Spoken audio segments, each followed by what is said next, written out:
ఇప్పుడు నేను చెప్పాల్సింది ఏంటంటే, అసలైన క్రైస్తవుడు అంటే ఎలాగుండాలి, అది ఎలాగుండాలని యేసు ప్రభు చెప్పాడు.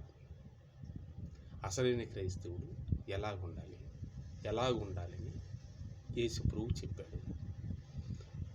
కొత్త నిబంధనలో మనం చూసుకుంటే యేసు ప్రభు శిష్యులు పిలిచి అందరూ ఆ గుట్ట మీద ఇక్కడ అక్కడ కొద్దిగా కూర్చొని ఎలా పెడితే అలా కూర్చొని ఎలాగ పెడితే అలాగ ఉండడం, ఎవరికి ఏ ఇల్లు ఇవ్వలేదు కాకుండా మామూలుగా సాదాసీదాగా ఉండడం చూశాడు. యేసు ప్రభు చూసి, పేతురు ఇలా రా అన్నాడు. ఈ పల్లెంలో కాలు పెట్టాడు అన్నాడు. ఎందుకు అన్నాడు. పెట్టవయ్యా. అదేంటి ప్రభు అని ఇలా కాలు పట్టుకున్నాడు యేసు ప్రభు. అదేంటి కాలు పట్టుకోవడం ఏంటి, చాలా ఇది కాదు అని కంగారు పడతాడు. ఇంకా శిష్యుడిని కూడా కాళ్ళు కడిగాడు, కాలు పల్లెంలో పెట్టమన్నాడు. కాలు కడుక్కుంటే ఏంటి అని కంగారుగా వాళ్ళు ఉన్నారు. అప్పుడు ఇదేంటి ప్రభా నా కాలు మీరు కడగడం ఏంటి ప్రభా అన్నాడు. ఇదే అసలైన విషయం అన్నాడు.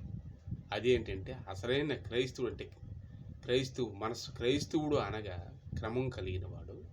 క్రైస్తవుడు అనగా యేసు ప్రభు మనస్తత్వమును శరీరమును అన్నీ కలిగి ఉండాలి. అందుకే కదా ఆయన ఇది నా శరీరమును నా అని రొట్టిచ్చాడు, ఈ రక్తము అని ద్రాక్ష రసం ఇచ్చాడు, ఇది నా రక్తమును మీరు భుజించండి అన్నాడు. అంటే ఏంటంటే ఆయన శరీరము పరిశుద్ధమైనది, అందరిలాంటిది కాదు. ఆయన ఒక రక్తం పరిశుద్ధమైనది, పాప క్షమాపణ ఉంటుంది. తర్వాత ఆయనలో ఇటువంటి పాపం ఎలాంటివి కూడా లేదు, దోషం లేనిది. కాబట్టి ఇవి మీరు ధరించుకోవాలి అంటున్నాడు. అది అలాగని అందుకే ప్రతి ఒక్క చర్చిలో రొట్టె ద్రాక్షరసం ఇవి ఇస్తాడు. ఎందుకంటే మీ అందరూ ఏక శరీరమే ఉన్నారు అన్నాడు. మీరందరూ కూడాను ఏక శరీరమే ఉన్నారు. అందుకని అందరూ ఒకే శరీరం ఒకే ఆత్మని పానమై ఉన్నామంట. అందుకే అందరూ కలిగి అందరూ మంచి మనసు కలిగి ఉండాలి. క్రైస్తు అంటే యేసు ప్రభువుతో మనలో ఉండాలి, ఆయన తలకు ఆత్మని కూడా మనం పొందాలి, ఆయన శరీరమును మనం పొందాలి. అన్నీ ఉన్నప్పుడు ఆడు క్రైస్తవుడు. ఇక లోకానుసారంగా ఇష్టాసారంగా బ్రతికితే క్రైస్తవుడు కాదు. ఇది నిజం. అప్పుడు ప్రభువు అయితే రండి అని చెప్పి అందులో ఒక గిన్నె తీసుకొని అందులో కాలు పెట్టమని కాలు కడిగాడు. మీరు కూడా ఒకళ్ళ కాళ్ళు ఒకళ్ళ కడుక్కునండి. అదే అంత సమామార్గంగా ఉండండి. హెచ్చింపవద్దు. హెచ్చించుకున్నవాడు తగ్గింపబడును, తగ్గించుకున్నవాడు హెచ్చింపబడును అని చెప్పాడు ప్రభు. నేను గొప్పవాడును, నాకన్నా మించిన లేడు అనేసుకునేవాడు క్రిందకి తోయబడతాడు. లాజరు ధనవంతుడు ఏదే కథ మనకు తెలుసు కదా. ఒక ధనవంతుడు లాజరు ఇద్దరు చనిపోయినప్పుడు లాజరు బ్రతుకున్నప్పుడు లాజర్ని చాలా ఇబ్బంది పెట్టాడు. రొట్టె మొక్కలు ఏరుకున్నారా చనిపోయినప్పుడు ఆయన పరలోకం వెళ్ళాడు. లాజరు ఈ ధనవంతుడు నరకంలో పోతే, అయ్యా నన్ను కాపాడని ధనవంతుడు కాలు మీద పడాడు. మనకు తెలిసిలే అంతా. అయితే ఇలాగంటే తగ్గించుకోవాలి. నేను గొప్పవాడిని కలిగి ఉన్నప్పుడు ఎర్రవేగడం అనేది కాదు, పద్ధతి కాదు. మరి ఇక్కడ ఏంటంటే ఒకళ్ళు తగ్గించుకున్నాడు అంటాడు. ఒకళ్ళ కాలు ఒకళ్ళు కడుక్కోనండి అంటున్నాడు. అదేంటి ప్రభు నువ్వు నా కాలు కడగడం అంటే, ఇంకొక శిష్యుడు వచ్చి నిలువెల్ల కడుగు ప్రభువా, కాలు కడుగు ప్రభువా అన్నాడు. నువ్వు కడగందే నేను నీ రాజ్యంలో ప్రవేశించని నిజం తెలుసుకుంటాయి. నువ్వు కడగందే నా రాజ్యంలో నువ్వు ప్రవేశించవాలి. ప్రభు కడగాలి, కడిగితే కానీ రాజ్యంలో ప్రవేశించడం అసంభవం.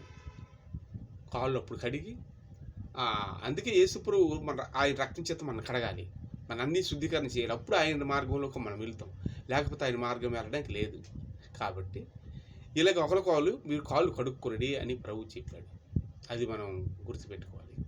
అయితే ఇదేంటంటే తగ్గింపుకోవాలి. ఒక చర్చిలోకి వెళ్ళేటప్పుడు మనం చాలామంది కుర్చీ లేదని చర్చిలో ఉండరు, అన్ని ఫుల్ అయిపోయాయని. చాలామంది భోజనం చేసేటప్పుడు నా కుర్చీ బెంచ్ మీద పెట్టలేదే, టేబుల్ మీద నేను తిన్ను అనేవారు కొందరు. నన్ను ముందు పిలలేదు అనేవాడు. ఇవన్నీ గర్వకారణమైనవి ప్రభు వద్దన్నాడు.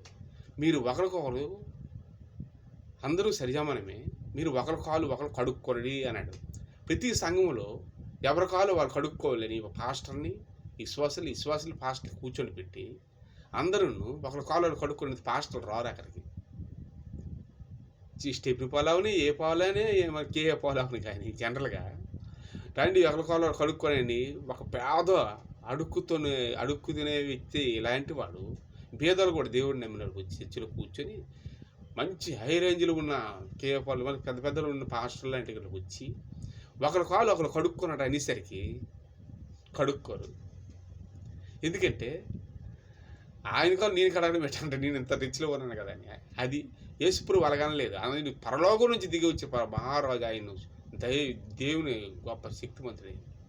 ఆయనే తగ్గించుకుంటూ చిన్నపిల్లడిగా వచ్చి భూమి మీద ఆయన ఒకరి కాలు ఒకరు కడుక్కోమని ఆయన కడిగి చూపించాడు మాదిరిగాను. అలా ఉంటేనే ఆవిడ క్రైస్తవుడు.